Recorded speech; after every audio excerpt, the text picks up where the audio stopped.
Grand Theft Auto has come to handhelds before, but it's never come quite like this. In the past, the games have gone for the classic top-down view of the older GTA games. But in Grand Theft Auto Liberty City Stories, you're presented a game in full 3D that takes place in the same Liberty City that you might remember from GTA 3.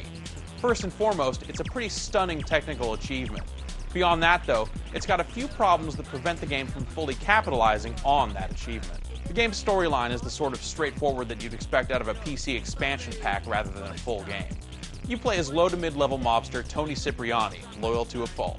Cipriani's a member of the Leone crime family headed up by Salvatore Leone. The Leones are neck-deep in an open war with the Sindaco family when the game opens. Over the course of the game's 12 or so hour storyline, you'll take it to the Sindacos, the Forellis, the Yakuza, and so on. The game rarely strays from this focus, which is a bit of a shame since some of the most interesting and funniest parts of previous GTA games have been when you've gotten off track a little bit. Now, I say it's around 12 hours to beat, but keep in mind I'm only talking about the story. Sticking to the story leaves you with a completion percentage somewhere around 40 or so. You've also got the standard GTA side stuff like pizza delivery, vigilante missions, ambulance driving, hidden packages, and so on.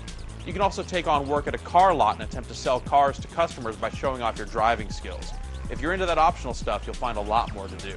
Over the years, the mission design in the GTA games has gotten more complex, introducing multi-staged missions that have you doing a lot of different stuff to achieve your goal. Liberty City Stories takes things back to the days of GTA 3 in this respect, too. The missions are usually pretty one-dimensional and focus on you getting a car, blowing up a car, taking out a guy, picking up some guys, getting your car sprayed, and so on.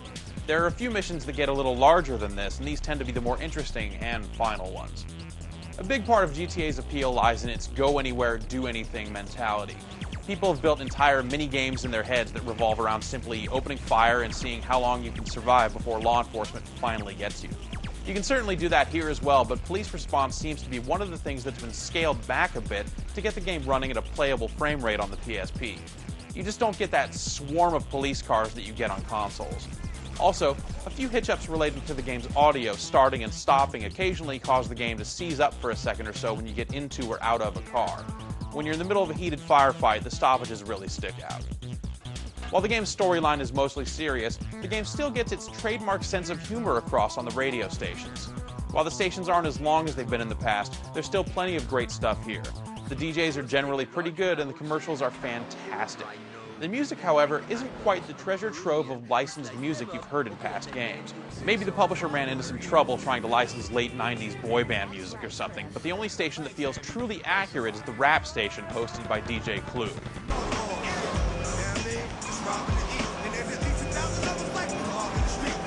It sounds, well, a lot like a DJ Clue mixtape from the late 90s, with some Nori, some DMX, and Big Punisher.